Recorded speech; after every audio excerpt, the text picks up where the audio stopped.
श्रीशैलशृङ्गे विबुधातिसङ्गे तुलाद्रितुङ्गे अपि मुदा वसन्तम् तमर्जुनं मल्लिकपूर्वमेकं नमामि संसारसमुद्रसेतुम्।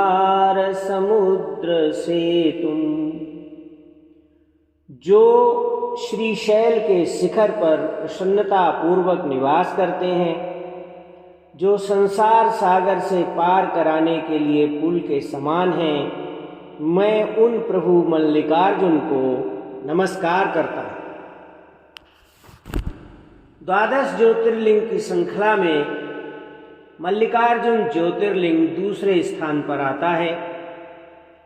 मल्लिकार्जुन ज्योतिर्लिंग कैसे प्रकट हुआ, इस संबंध में शिव पुराण में एक कथा आती है जो इस प्रकार है।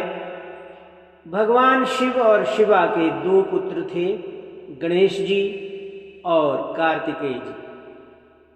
स्कंद और गणेश में बड़ी प्रीति थी, आपस में बहुत प्यार था। दोनों मिलजुल कर बाल क्रीड़ा किया करते थे। दोनों पुत्र बड़ी प्रसन्नता से माता पिता की सेवा करते थे। धीरे धीरे दोनों बालक बड़े हुए, विवाह योग्य हुए। तब माता पिता को दोनों बालकों के विवाह की चिंता सताने लगी। शिव और शिवा आपस में विचार करने लगे कि अब इन दोनों का शुभ विवाह कैसे संपन्न किया जाए। अपने माता पिता की यह इच्छा जानकर दोनों पुत्र विवाह के लिए लालायित हो उठे। दोनों कहने लगे कि पहले मैं विवाह करूंगा, पहले मैं विवाह करूंगा। दोनों पुत्रों की इच्छा जानकर माता पार्वती और परमेश्वर शिव ने अपने दोनों पुत्रों को बुलाकर कहा कि तुम दोनों के विवाह के लिए हमने एक शर्त निर्धारित की है। वह शर्त यह है कि तुम दोनों में से जो कोई भी संपूर्ण पृथ्वी की परिक्रमा करके मेरे पास पहले आ जाएगा, मैं उसी का विवाह पहले करा दूंगा। अपने माता पिता के वचनों को सुनकर भगवान कार्तिकेय अपने वाहन पर सवार होकर पृथ्वी की परिक्रमा करने के लिए निकल पड़े।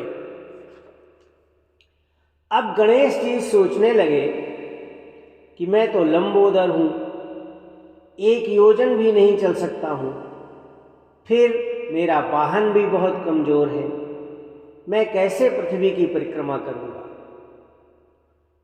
इसी तरह कुछ समय विचार करने के उपरांत गणेश जी ने स्नान किया, स्वच्छ वस्त्र धारण किए, अपने माता पिता के पास गए, उनके समक्ष 2 आसन बिछाए और कहा, आप दोनों कृपा करके इन आसनों पर बैठ जाइए। गणेश जी की बात सुनकर पार्वती और परमेश्वर पूजा ग्रहण करने के लिए उन आसनों पर बैठ गए। गणेश जी ने अपने माता पिता का पूजन किया, उन दोनों की 7 परिक्रमा की और 7 बार प्रणाम किया। फिर कहा, हे माता, हे पिता, आप शीघ्र ही मेरा विवाह करा दीजिए। मैंने समस्त पृथ्वी की परिक्रमा कर ली है। भगवान शिव ने कहा, तुम पृथ्वी की परिक्रमा करके आओ, फिर तुम्हारा विवाह कराएंगे। तब गणेश जी बोले, अपने माता पिता का पूजन कर जो उनकी परिक्रमा करता है, उसे पृथ्वी की परिक्रमा करने का फल प्राप्त हो जाता है। पित्रोश्च पूजनं कृत्वा प्रक्रांतिं च करोति यः तस्य वै पृथ्वीजन्यं फलं भवति निश्चितम्। और इसके विपरीत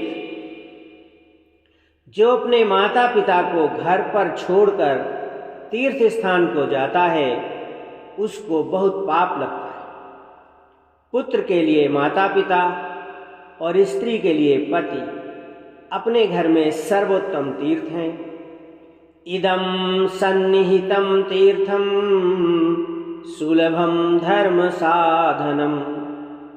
और इस प्रकार अपने पुत्र गणेश के वचनों से आश्वस्त होकर के भगवान शिव और शिवा ने विश्वरूप प्रजापति की सिद्धि और बुद्धि नामक 2 कन्याओं के साथ गणेश जी का विवाह कर दिया। गणेश जी की सिद्धि नामक पत्नी से क्षेम और बुद्धि से लाभ नामक 2 पुत्र उत्पन्न हुए। इधर कार्तिकेय जी पृथ्वी की परिक्रमा करके वापस आए। रास्ते में ही उनको नारद जी मिल गए और नारद जी ने वहां पर झगड़े का बीज बो दिया। नारद जी ने कार्तिकेय जी को बताया कि गणेश जी का विवाह हो गया है, तुम्हारे साथ तुम्हारे माता पिता ने छल किया है, तुम्हारे माता पिता ने तुम्हारे साथ अनुचित कार्य किया है। हे तात, जिस किसी ने भी इस प्रकार का कार्य किया हो उसका मुख बुद्धिमान पुरुष को नहीं देखना चाहिए। इतना सुनकर के कुमार स्कंद अपने माता पिता से क्रुद्ध हो गए और क्रुद्ध होकर के वहां से क्रौच पर्वत पर चले गए। जब माता पार्वती अपने पुत्र कार्तिकेय के वियोग से बहुत दुखी हुई तो उन्होंने अपने पति से कहा कि किसी तरह पुत्र को बुला लीजिए।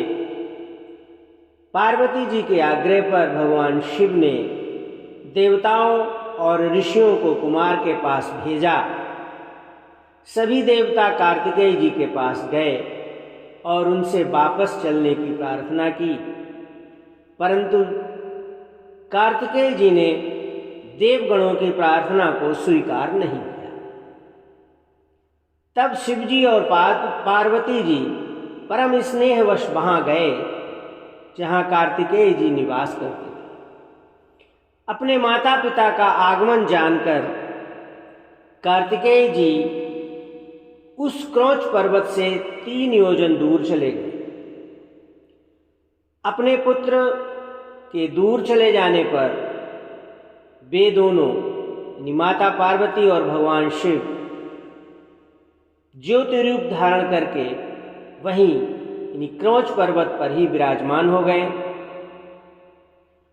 ऐसा कहा जाता है कि भगवान शिव और माता पार्वती अपने पुत्र को देखने के लिए प्रत्येक पर्व पर वहां जाते हैं। अमावस्या के दिन साक्षात शिव वहां जाते हैं और पूर्णमासी के दिन पार्वती जी निश्चित रूप से क्रौच पर्वत पर आती हैं। उसी दिन से मल्लिका यानी पार्वती जी और अर्जुन यानी शिव जी का यह मिलित रूप अद्वितीय शिवलिंग तीनों लोकों में मल्लिकार्जुन ज्योतिर्लिंग के नाम से प्रसिद्ध हो गया। जो कोई भी मल्लिकार्जुन ज्योतिर्लिंग का दर्शन करता है वो सभी पापों से मुक्त हो जाता है, उसे परम सुख प्राप्त होता है, उसके सभी दुख दूर हो जाते हैं, उसे धन धान्य की समृद्धि, प्रतिष्ठा, आरोग्य और अभीष्ट फल की प्राप्ति होती है। यह मल्लिकार्जुन ज्योतिर्लिंग आंध्र प्रदेश के कृष्णा जिले के एक पहाड़ी शहर श्री शैलम में अवस्थित है। इस मल्लिकार्जुन ज्योतिर्लिंग को दक्षिण का कैलाश कहा जाता है और इसके पास ही भ्रामरंबा देवी शक्तिपीठ है। ऐसा कहा जाता है कि यहाँ माता सती की ग्रीवागिरी थी। मल्लिकार्जुन ज्योतिर्लिंग के संबंध में शिव पुराण में उल्लिखित इस कथा का मैंने अपने इस वीडियो में वर्णन किया है, प्रस्तुतिकरण किया है। मुझे उम्मीद है कि आपको यह कथा अवश्य पसंद आई होगी। अगर पसंद आई है तो मेरे वीडियो को लाइक करें, इस पर कोई न कोई अपनी टिप्पणी करें, इस पर कमेंट करें और मेरे YouTube चैनल भक्ति भास्करम को सब्सक्राइब करें। वीडियो देखने के लिए बहुत बहुत धन्यवाद। हर हर महादेव। जय भोले शंकर।